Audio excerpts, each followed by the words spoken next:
महानगरपालिकेचे कार्यकारी अभियंता आलेले आहेत। टाळ्या वाजवायची गरज नाही, निषेध करायचा आहे। कशाला तर त्यांच्याच मागे मी फेब्रुवारी महिन्यापासून लागलोय। माझ्याकडे पुरावे आहेत की हे स्वतः कधी येऊन उभे राहिले नाहीत।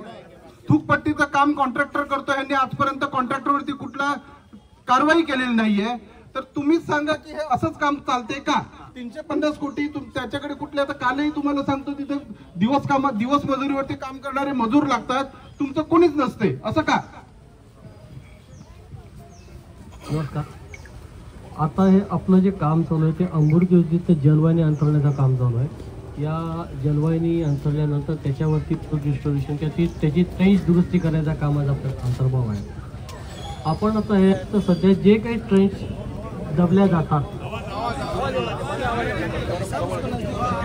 ज्या काही ट्रेंच दबल्या जातात खडीकरण आणि त्याच्यावरती पावडर टाकून त्या आपण बुजवून घ्यायचा काम। पाऊस जसा थांबेल त्याच्यानंतर 2 दिवस पडल्यानंतर आपण लगेच त्याच्यावरती डांबरीकरणाचं काम करून दिलं जाईल। सध्या हे जे काम चालतं या इथं आपल्या महानगरपालिकेचे जे कनिष्ठ अभियंता असतात ते रेग्युलर साईटवरती व्हिजिट करत असतात आणि ते रेग्युलर साईटवरती असतात।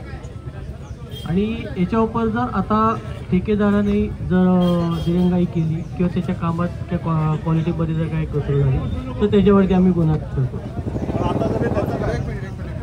हे तुम्ही संपूर्णपणे खोटे बोललेले आहेत। हे आमचे गावकरी आहेत।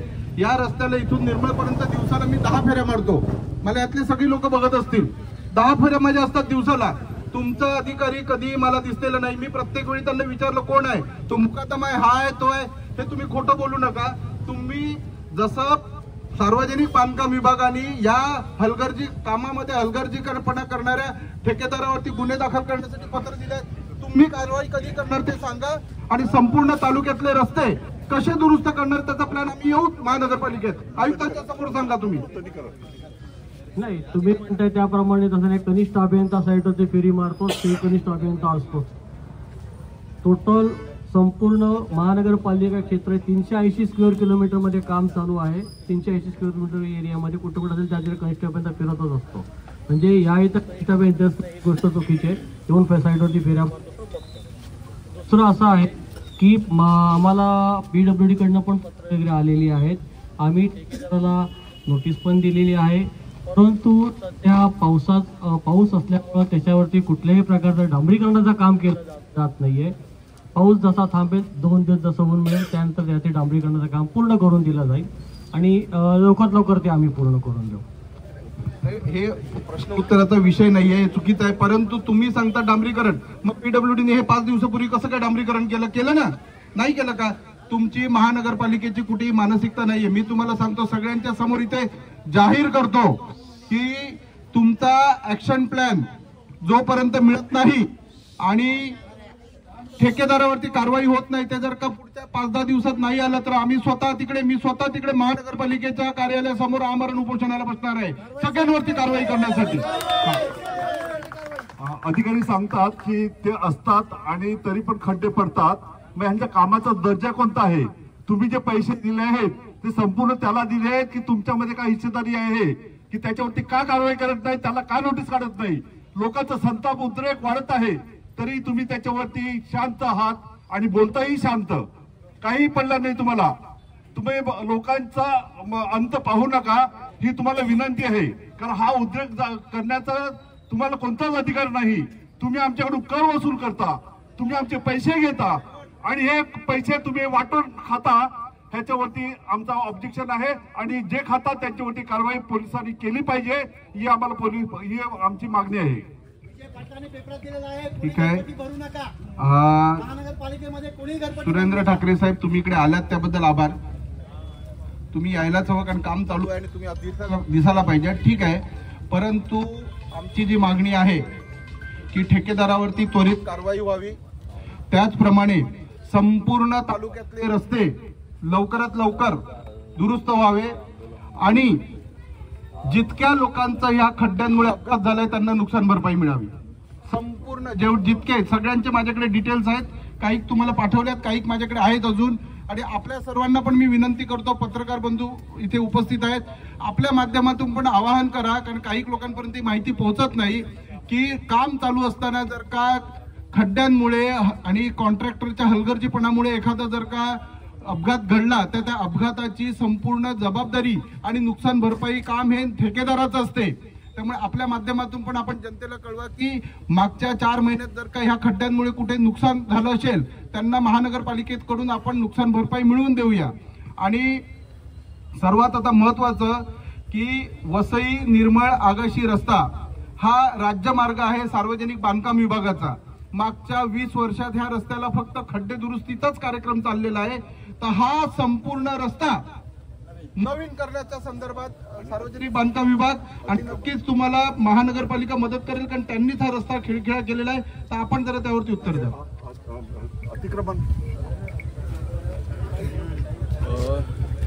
तसा तर आता सध्या आमच्या जे रस्ता आपल्यामध्ये सार्वजनिक बांधकाम विभागाचे उपअभियंता सन्माननीय यादव साहेब आलेले आहेत. तर यादव साहेबांनी तसं घाई गडबडीत हे काम करून दिलं, पण ते आता गडबड वाटते कधी कधी. लोक मला बोलायला लागले की अरे आंदोलन ठेवलंय तिकडे रस्ता पूर्ण झाला बाकीचं काय. तर ते कशासाठी तेही सांगतील, परंतु त्यांनी काही का असोना प्रयत्न तरी केले. महानगरपालिकेने 350 कोटी मंजूर करून सुद्धा प्रयत्न पण केले नाहीये.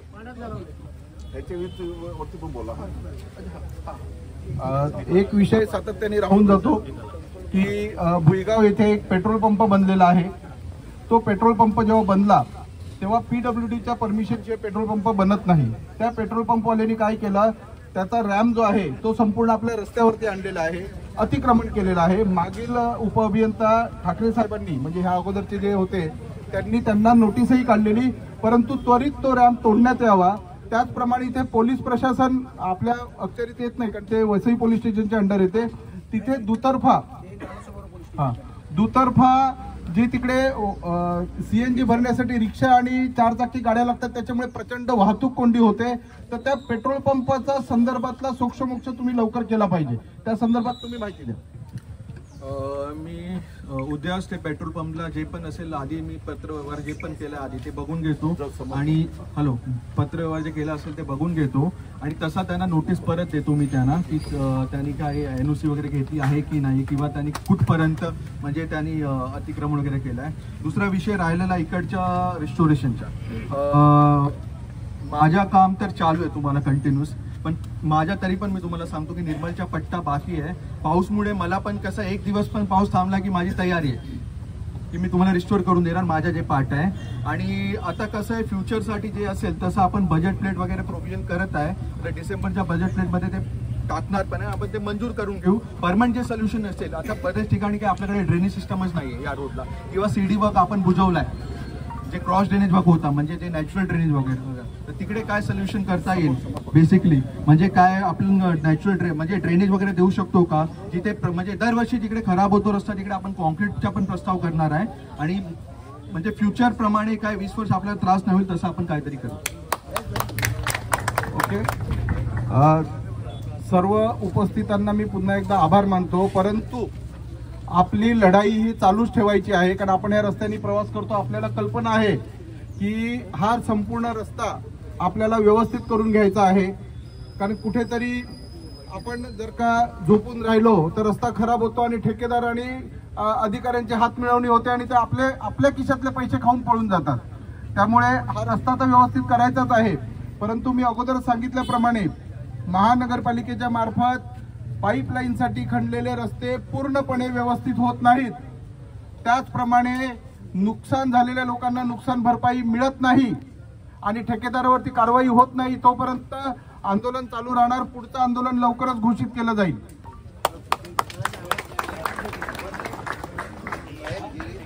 इथे रजेच्या दिवशी, गांधीजीच्या दिवशी, गांधी जयंतीच्या दिवशी आणि दसऱ्याच्या दिवशी आपला सुट्टीचा दिवस असून देखील या आंदोलनासाठी जे नागरिक आले आणि ज्यांनी या आंदोलनात सहभागी घेतलं, विशेष करून पत्रकार बंधू भगिनीचे पण आम्ही आभार मानतो, आमचे ज्येष्ठ नागरिकांचे आभार मानतो आणि ही आंदोलन समाप्त झाल्याची घोषणा करतो.